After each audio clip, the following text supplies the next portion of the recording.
Iż-żewġ ħallelin ta' 31 sena u 34 sena it-tnejn mill-Belt Valletta il-ħadd filgħodu ġew arrestati ftit momenti biss wara li nqabdu ħerġin minn residenza privata b'ammont ta' deheb li serqu. Kollox kellu l-bidu tiegħu għall-ħabta ta' 8 ta' filgħodu. Telefonata anonima tidħol fid-depo tal-Pulizija tinforma li qed isir serqa minn dar privata fit-Triq Palma f'Raħal Ġdid. Id-darija ta' żewġ aħwa anzjani nisa ta' 86 sena u 78 sena li dak il-ħin kienu għal-quddiesa ta' 8. Minnu fih jintbagħtu l-units tal-mobile li malli waslu fuq il-post raw żewġ terġiel b'wiċċhom moti ħerġin mid-dar u jirkbu van abjad. Veloċità qawwija żewġ ħallelin saqu lejn il-marsa bil-pulizija isegwuhom.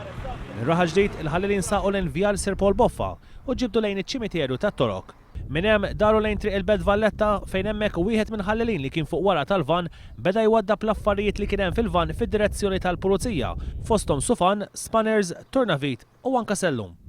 Il-ħallelin ġiddu lejn vjar l-avjazzjoni iżda malli waslu qrib ir-roundabout fejn l-ajruport sabu triq imblukkata mill-Pulizija tal-Mobile u l-ħallelin ġew iċċirkondati mill-ewwel. Minnu fih intervjenaw il-Pulizija mill-iskwadra tal-Mobile kif tistgħu taraw warajja il-van illi għamlu użu minnu l-ħallelin. Mhux biss il-Pulizija tal-Mobile iċċirkondaw il-van iżda wkoll arrestaw iż-żewġ ħallelin illi huma allegatament li wettqu din is-serqa. Wara li ż-żewġ ħallelin poġġew f'karozzi separati bdiet investigazzjoni fuq il-post fejn anke saret tfittxija fl-akwati għal aktar evidenza fejn anke ġiet elevata pistola semi-awtomatika illi twadbet falqa minn wieħed mill-ħallelin. Il-Pulizija mid-Dipartiment tal-Investigazzjonijiet Kriminali qed jinvestigaw dan il-każ qed isir ukoll inkjesta mmexxija mill-Maġistrat Giovanni Grixti. One News huwa informat li l-aħwa anzjani kienu diġà sfaw misruqa ftit ta' snin ilu wkoll waqt li kienu għall-quddiesa.